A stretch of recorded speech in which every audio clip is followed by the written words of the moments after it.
ধরতেছে না, তারা আসামিদেরকে সহযোগিতা করতেছে, ইনঅ্যাকশন করতেছে না গ্রেফতারের কারণে। তখন আমি নিজেই প্রথম আগে গিয়ে ট্রাইব্যুনালে দরখাস্ত করে আসছি। ওই দিনে এজলাসের পরে গত পরশুদিন আমাকে একজন প্রসিকিউটর বলল, তো এগুলো কি করা যাবে নাকি? আমি বললাম, স্যার আমি এজলাসে ছিলাম, বিচারপতিরা বলেছিল যে না, আসামি যে গ্রেফতার করতেছে না তার জন্য দরখাস্ত করার জন্য। উনি বলল, বিচারপতিদের কি মাথা ঠিক আছে? এই যে ট্রাইব্যুনালের প্রতি আমাদের এত বিশ্বাস, ট্রাইব্যুনাল থেকে যদি প্রসিকিউশন থেকে কথা বলে তাহলে বিচারের জন্য আমরা কোথায় যাব? বিচার নামে যে রঙ্গমঞ্চ তৈরি করা হয়েছে, আপনারা দেখেছেন আজকে 6 মাসে কয়টা আসামিকে গ্রেফতার করেছে? 2000 হত্যাকাণ্ড হয়েছে, মাত্র কি 35 জন আসামি গ্রেফতার হওয়ার কি প্রাপ্য ছিল? ঢালাইয়ে দৃঢ়তা, নির্মাণে নিশ্চয়তা। প্রিমিয়ার সিমেন্ট, ঢালাইয়ের রাজা। 6 মাসে এই যে বিচার করতেছে, যারা আজকে মাইক পায় বলে যে বিচার করবে, এই করবে সেই করবে, বিচারের জন্য তো, ফাঁসি দেওয়ার জন্য তো আসামিকে গ্রেফতার করতে হবে।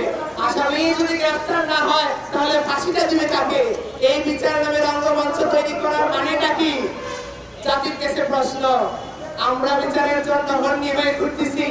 এই সরকারটা আমাদের সরকার ক্ষমতায় থাকাকালীন যদি আজকে আমাদের এই বিচারের জন্য এমন পদে পদে হেনস্থা হতে হয়, তাহলে আমরা কোথায় যাব? আমরা জাতির কাছে প্রশ্ন রেখে যাচ্ছি। আপনাদেরকে আহ্বান করতেছি, বাংলাদেশটা এই 2000 মায়ের সন্তানের রক্তের বিনিময়ে স্বাধীন হয়েছে। ঐক্য হবে, সংস্কার হবে, নির্বাচন হবে, কিন্তু তার আগে প্রত্যেকটা হত্যার বিচার করতে হবে। আপনারা দেখেন আজকে শহীদ পরিবার কেন রাজপথে নেমে আসলো? কেন শহীদ পরিবার আজকে এখানে আসতে হলো? তাদের কি দরকার ছিল না নিজের তাগিদে আসামি গ্রেফতার করা, নিজের তাগিদে শহীদ পরিবারের সাথে দেখা করা? আমরা শহীদ পরিবারের প্রতিনিধি টিম গত রোববারে গিয়েছিলাম ডক্টর ইউনূস স্যারের দরজা ধিক্কার ঝুলি নিয়ে। ওনার যে সহকারী সাব্বির আহমেদ ভাই, উনি বললো আমাদেরকে 30 তারিখের মধ্যে দেখা করানোর ব্যবস্থা করবে।